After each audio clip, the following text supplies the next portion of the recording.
শিল্পে খরাবঙ্গে আসতে চলেছে জোয়ার, সৌজন্যে নতুন বিজেপি সরকার। পশ্চিমবঙ্গের শিল্পায়ন ও কর্মসংস্থান বৃদ্ধির লক্ষ্যে দেশের অন্যতম শীর্ষ শিল্পগোষ্ঠী লার্সেন অ্যান্ড টুব্রোর চেয়ারম্যান ও ম্যানেজিং ডিরেক্টর এন সুব্রমণিয়ামের সঙ্গে গুরুত্বপূর্ণ বৈঠক করলেন রাজ্যের মুখ্যমন্ত্রী শুভেন্দু অধিকারী। বৈঠকে পশ্চিমবঙ্গের শিল্প পুনরুত্থান, বিনিয়োগ বৃদ্ধি এবং কর্মসংস্থান সৃষ্টির নানা দিক নিয়ে বিস্তারিত আলোচনা হয়। রাজ্যে শিল্প বান্ধব পরিবেশ গড়ে তোলা, বৃহৎ শিল্প বিনিয়োগ আকর্ষণ এবং দ্রুত অর্থনৈতিক বৃদ্ধি নিশ্চিত করার বিষয়ে মত বিনিময় করেন দুই পক্ষ।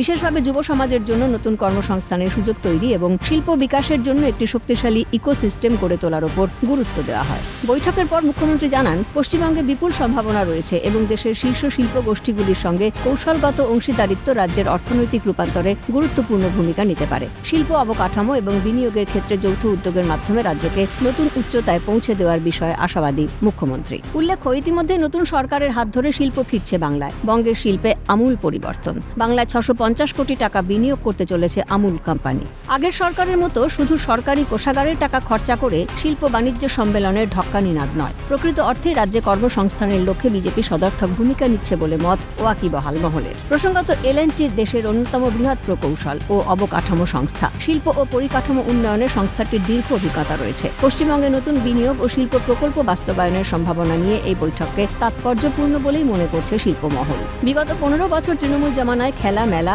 শিল্প সম্মেলন ছাড়া কিছুই পায়নি বঙ্গ। বরং সিন্ডিকেট রাজের শিকার হয়ে একের পর এক শিল্প কলকারখানা বাংলা থেকে পাত্তাড়ি গুটিয়েছে। এবার নতুন সরকারের দৌলতে বঙ্গের শিল্পের মরা গাঙে জোয়ার আসছে, তা বলাই যায়। সায়ন্তন ভট্টাচার্যের রিপোর্ট, ক্যালকাটা নিউজ।